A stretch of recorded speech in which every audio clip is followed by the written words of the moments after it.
Bonjour, bonsoir, ravi de vous retrouver pour faire cette nouvelle exhortation pour la gloire de Dieu. Si vous voulez bien prendre votre Bible, nous allons entrer dans le livre de Jean chapitre 19. Donc je n'ai pas préparé cette exhortation à nouveau. Jean chapitre 19. Nous allons lire à partir du verset 28 jusqu'au verset 30. Donc Jean chapitre 19, je ne sais pas si vous me voyez bien, sinon écoutez le son de ma voix attentivement. Jean chapitre 19, verset 28 à 30.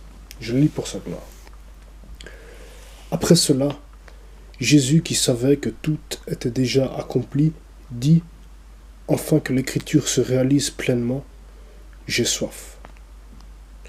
29. Il y avait là un vase plein de vinaigre.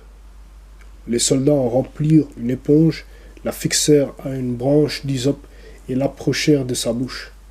Quand Jésus eut pris le vinaigre, il dit: tout est accompli. Puis il baissa la tête et rendit l'esprit. Amen. Donc le verset 30 dit: tout est accompli. Ça veut dire il a tout accompli pour chacun d'entre nous à la croix. Il a versé son sang pour chacun d'entre nous pour racheter nos péchés. Donc il a tout accompli pour nous. Il est mort pour chacun, afin que nous vivions pour lui. Amen. Prenons à présent Romains chapitre 5, le verset 5. Nous allons lire à partir du verset 1, verset 1 à 5. Romains chapitre 5, verset 1 à 5. Le titre de tout le chapitre, c'est « Fruit de la justification par la foi », mais nous allons lire uniquement les versets 1 à 5. Je lis pour sa gloire. Pour la gloire de Dieu, bien sûr. Ainsi donc, déclarés justes sur la base de la foi, nous avons la paix avec Dieu par l'intermédiaire de notre Seigneur Jésus-Christ. 2. C'est aussi par son intermédiaire que nous avons accès par la foi à cette grâce, dans laquelle nous tenons ferme, et nous plaçons notre fierté dans l'espérance de prendre part à la gloire de Dieu. 3. Bien plus, nous sommes fiers même de nos détresses, sachant que la détresse produit la persévérance. 4. La persévérance, la victoire dans l'épreuve, et la victoire dans l'épreuve, l'espérance. Or, cette espérance ne trompe pas, parce que l'amour de Dieu est déversé dans notre cœur par le Saint-Esprit qui nous a été donné. Amen. 4. Je relis pour sa gloire. La persévérance, la victoire dans l'épreuve, et la victoire dans l'épreuve, l'espérance. Ça, c'est très important pour le chrétien, j'allais dire capital. Ça nous donne l'espérance qu'on a vue dans Hébreux chapitre 6, dans les exhortations précédentes. Cette espérance qui nous permet de croire, d'avancer avec Jésus et de remporter de nouvelles victoires. Amen. Prenons à présent dans Proverbes chapitre 15. Nous avons déjà lu certains versets de ce chapitre, mais nous allons prendre à partir du verset 28, Proverbes chapitre 15, verset 28 à 33. Je lis pour sa gloire. Le cœur du juste médite avant de répondre, tandis que la bouche des méchants déverse des méchancetés. L'Éternel se tient loin des méchants, mais il écoute la prière des justes. 30. Un regard lumineux réjouit le cœur, une bonne nouvelle fortifie le corps. Certains reproches mènent à la vie. Celui qui les écoute séjournera parmi les sages. Celui qui les néglige, 32. Celui qui néglige l'instruction se méprise lui-même. Celui qui écoute un reproche acquiert du bon sens. La crainte de l'Éternel enseigne la sagesse et l'humilité précède la gloire. Alors là, il y a des versets qui me frappent pour la première fois. Je les avais déjà lus, mais ça ne m'avait pas frappé autant que maintenant.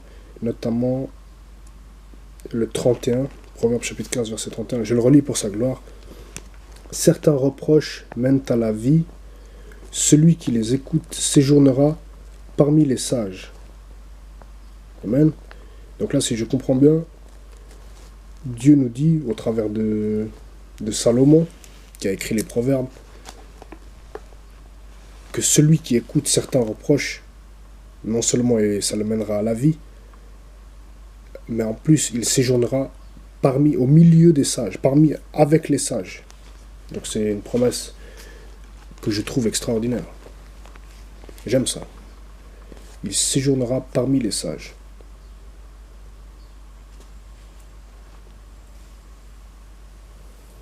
Amen. Prenons à présent dans l'Ancien Testament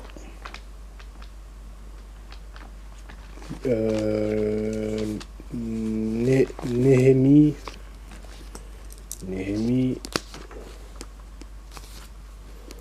chapitre 8.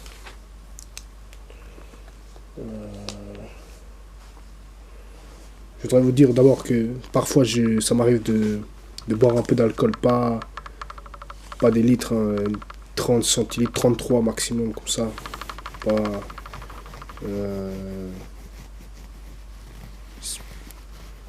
Pas plusieurs fois par jour, une fois comme ça, de temps en temps, je bois un verre comme ça. Voilà. Néhémie, chapitre 8, je ne m'enivre pas. Je crois que c'est l'enivrement qui mène à la débauche, c'est écrit dans Éphésiens, si je ne me trompe pas. Ne vous enivrez pas de vin, c'est de la débauche. Mais boire un peu d'alcool, je ne crois pas que c'est interdit. Néhémie, chapitre 8. Je veux lire uniquement le verset 10. Je lis pour sa gloire. Ils ont ajouté, allez, manger un bon repas et boire des liqueurs douces en envoyant des parts à ceux qui n'ont rien de préparé, car ce jour est un jour saint pour notre Seigneur. Ne soyez pas tristes, car c'est la joie de l'Éternel qui fait votre force. Car c'est la joie de l'Éternel qui fait votre force. Amen. Néhémie chapitre 8, verset 10. Ça, c'est très important pour nous, les chrétiens. C'est la joie de l'Éternel qui fait notre force. Prenons l'évangile selon Marc. Au début de l'évangile selon Marc, nous allons prendre le chapitre 2 et les versets et la fin du chapitre 2. Nous allons lire les versets 23 à 28. Marc chapitre 2, versets 23 à 28. Je lis pour sa gloire. Le titre de ce passage, c'est Jésus et le sabbat. Donc, Marc chapitre 2, versets 23 à 28, je lis. Un jour de sabbat, Jésus traversait des champs de blé. Tout en marchant, ses disciples se mirent à arracher des épis. 24. Les pharisiens lui dirent, regarde, pourquoi font-ils ce qui n'est pas permis pendant le sabbat? Jésus leur répondit, n'avez-vous jamais lu ce qu'a fait David lorsqu'il a été dans le besoin et qu'il a eu faim, lui et ses compagnons? 26. Il est entré dans la maison de Dieu, à l'époque du grand prêtre Abiatar, à manger les pains consacrés qu'il n'est permis qu'aux prêtres de manger, et en a même donné à ses compagnons. 27. Puis il leur dit, le sabbat a été fait pour l'homme, et non l'homme pour le sabbat, de sorte que le Fils de l'homme est le Seigneur même du sabbat. Amen. Donc, 26. Il est entré dans la maison de Dieu à l'époque du grand prêtre Abiatar, à manger les pains consacrés, qu'il n'est permis qu'aux prêtres de manger, et en a même donné à ses compagnons.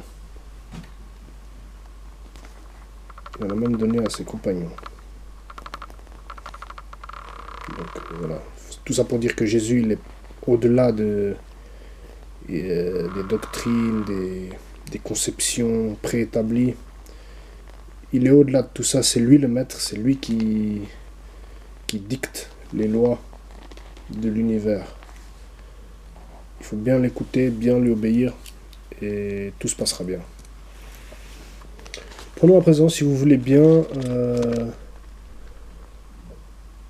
on avait déjà lu du Colossiens, chapitre 3, le verset 12, qui nous parle de la compassion, de la bonté, de l'humilité, de la douceur, de la patience, de toutes ces vertus. La compassion, c'est le pardonner, de la miséricorde, de se soucier d'autrui, quoi. C'est ça la compassion. Et nous voulons à présent prendre Jean, si vous voulez bien. Jean chapitre 6, les versets 35 à 40. Jean chapitre 6, les versets 35 à 40, je lis pour sa gloire. Jésus leur dit, « C'est moi qui suis le pain de la vie. Celui qui vient à moi n'aura jamais faim, et celui qui croit en moi n'aura jamais soif.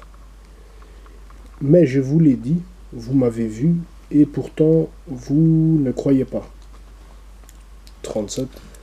Tous ceux que le Père me donne viendront à moi, et je ne mettrai pas dehors celui qui vient à moi. En effet, je suis descendu du ciel pour faire non pas ma volonté, mais celle de celui qui m'a envoyé. 39. Or, la volonté du Père qui m'a envoyé, c'est que je ne perde aucun de tous ceux qu'il m'a donné, mais que je les ressuscite le dernier jour. En effet, la volonté de mon Père, c'est que toute personne qui voit le Fils et croit en lui ait la vie éternelle. Et moi, je le ressusciterai le dernier jour. Ouais, le dernier jour. Donc il dit bien 37. Tous ceux que le Père me donne viendront à moi, et je ne mettrai pas dehors celui qui vient à moi. Amen. C'est lui le chemin. C'est par lui qu'on entre pour aller au ciel, dans la sainteté de Dieu. Voilà.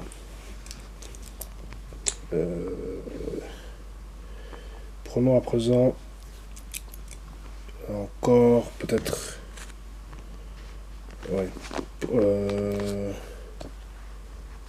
Philippiens,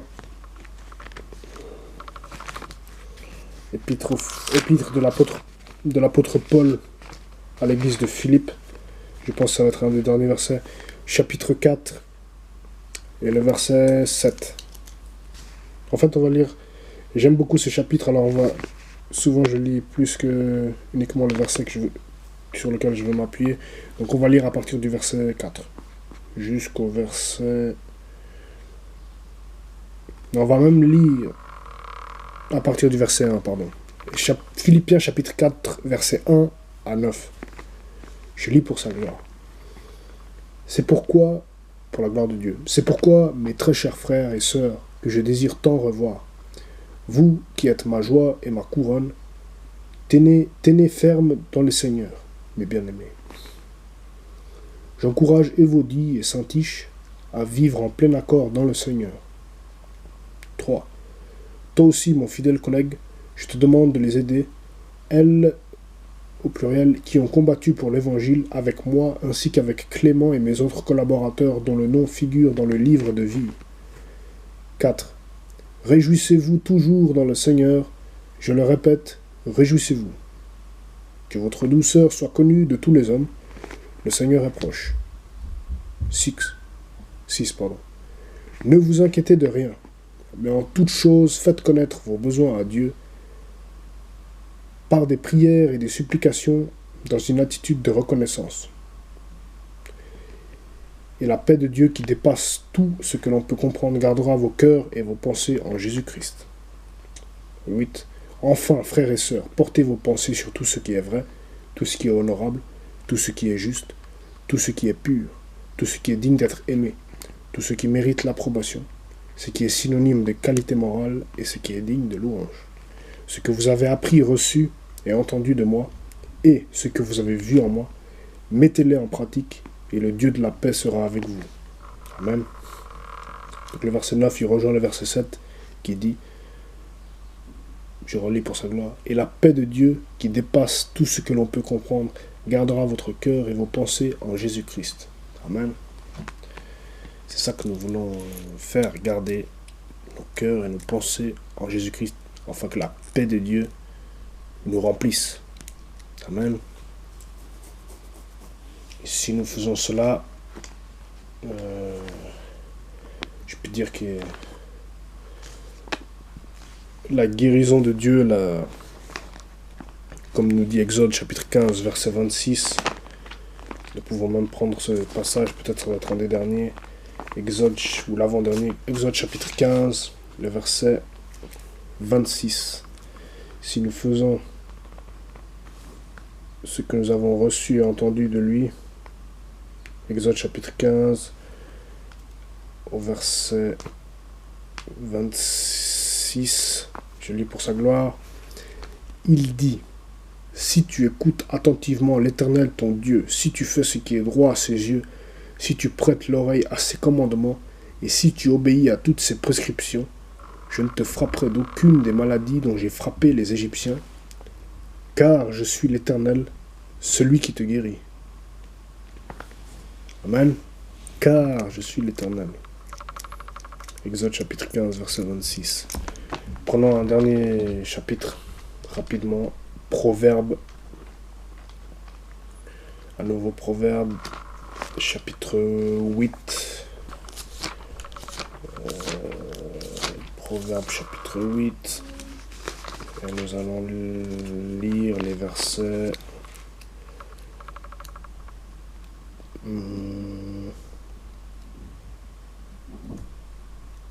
Nous allons lire uniquement le verset 11.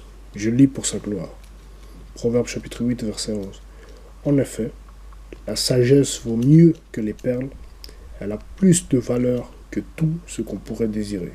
En effet, la sagesse vaut mieux que les perles. Elle a plus de valeur que tout ce qu'on pourrait désirer. Que le Seigneur nous bénisse. Et à la prochaine. Ciao.